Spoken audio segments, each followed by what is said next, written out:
Hello लोगोफोर जे नोंथांमोना थामनि टाइटेलखौ नायनानै जे मिथिबाय जानो हागौ जे आलारि बसुमतारी जे बिथाङा दिनै हरखाबै गारि एक्सिडेन्ट जानानै जिउ गोमालांबाय।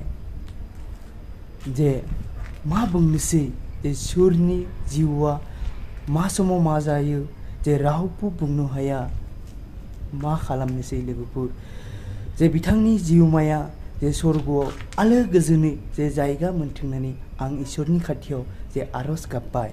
जे बिथांनि बागै आङो इमानद्राय जेबो मिथिया, थेवब्लाबो जे नोंथांमोननि गेजेराव आं शेयार खालामनो होननानै सानदों। जानाखि आं एसे सुंद'यै आपडेट मोनदों बेखौनो नोंथांमोननि गेजेराव फोरमायनो सानदों आङो।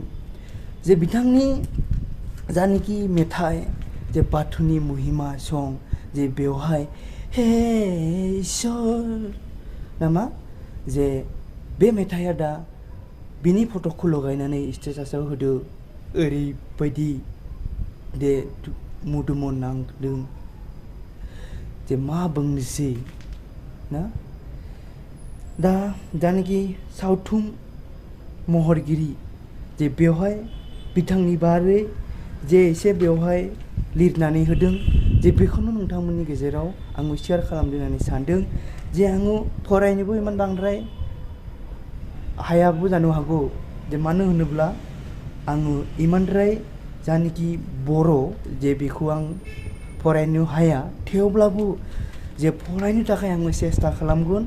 आरो नोंथांमोना बेखौहाय स्क्रिनाव नुगासिनो दङ बा बेवहाय नुबाय थादों नोंथांमोना। आं बेखौनो नोंथांमोननि गेजेराव आं फरायना होनोसै होननानै सानदों। जे दुखु फोरमायनाय बर'नि मुंदांखा मेथाइ रोजाबगिरि आलारि बसुमतारी हरखाबै जाब्रबथायजों अबथिरा जिउ खोमानानै लानाया बर' हारिमु आरो सावथुन मुलुगाव गोबां सफुंहायै दाहा थालांबाय।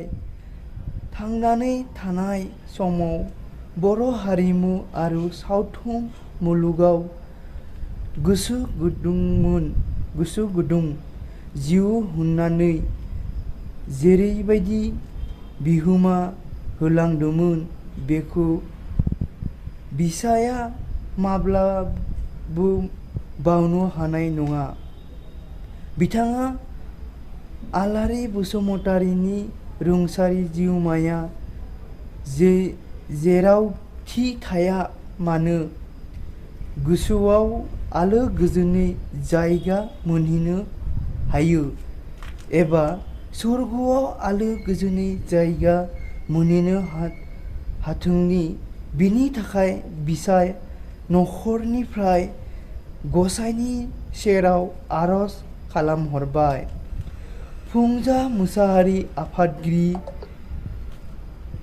बिसा गुरु पबित्र बर' गाहाय नेहाथारि बिसा जे बिसानिफ्राय जे बिथांखौ जे जोबोद दुखु फोरमायदों ना। जे जानाखि आलारि बसुमतारी जे बिथांनि जानाखि आं एसे नोंथांमोननि सेराव आं शेयार खालामदों।